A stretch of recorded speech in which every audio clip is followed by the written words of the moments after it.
You need to take time to learn about the different companies. And I'm going to talk a little bit about research. So you find the company that you want to, the companies or the type of industries you'd like to go work with, do your research. What's so amazing today is the amount of technology that we have available at our fingertips.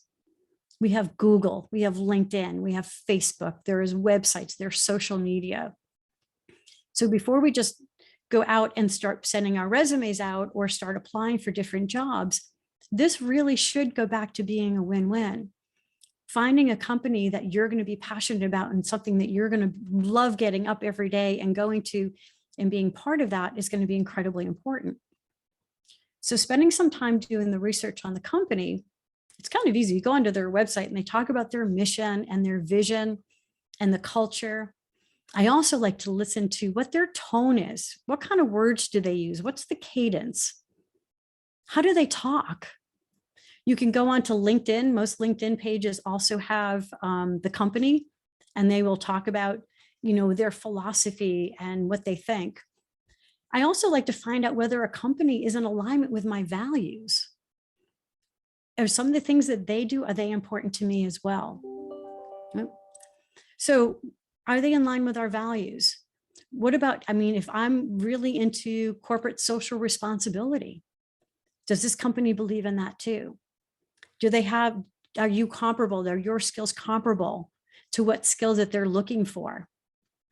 Are they very involved in the community? And that's very important to you. So it's very important to really take a look at the companies that you're going to look at. And I'm going to explain about, because what you're trying to find is commonality, things that you have in alignment. It's also going to give you an opportunity when you show up for the interview, a subject matter that you can start talking to, because if you're very much into social responsibility or renewable energies or whatever your passions are, you're going to be able to have that conversation because they want to hire people that are like-minded.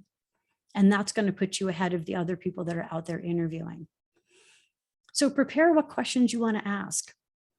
And I'm going to say this one more time, prepare your questions, whether you're going to an interview to meet with a client, meet with someone who might be an influencer or someone who might know somebody, prepare ahead of time.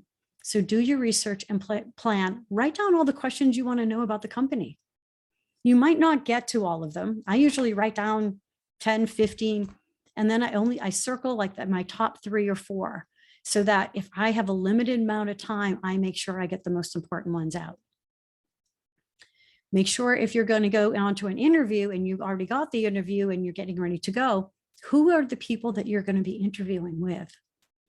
This is key, because if you can do the same type of research and go in and find out exactly who you're going to be talking to, go onto their LinkedIn profile, go onto their Facebook, find out who they are.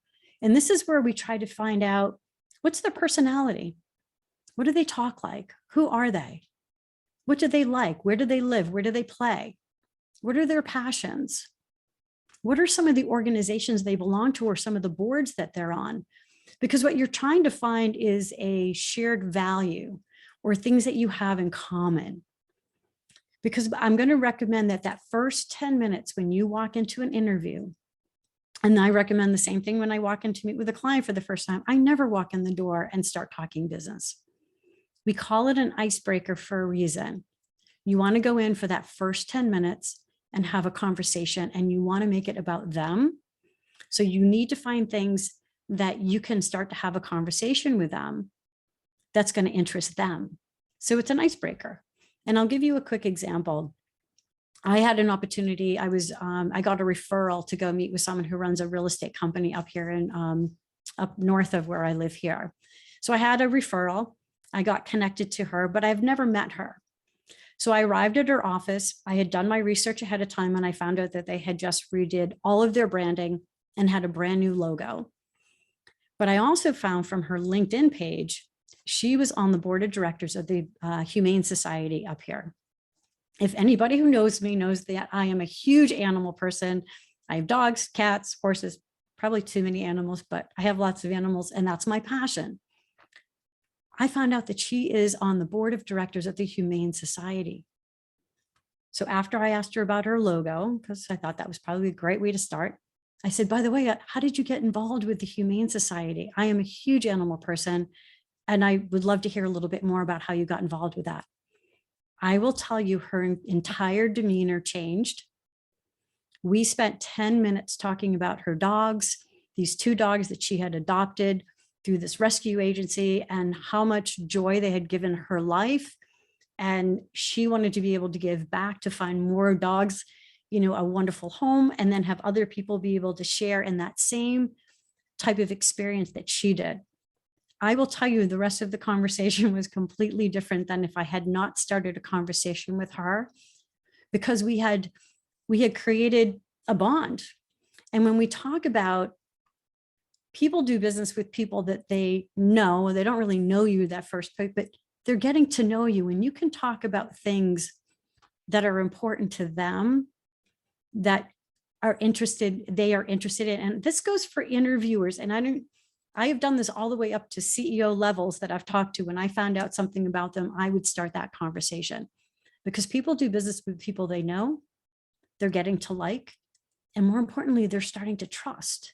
And they start to trust you when they realize you have something in common, and they're looking for those shared values. It is very, very powerful.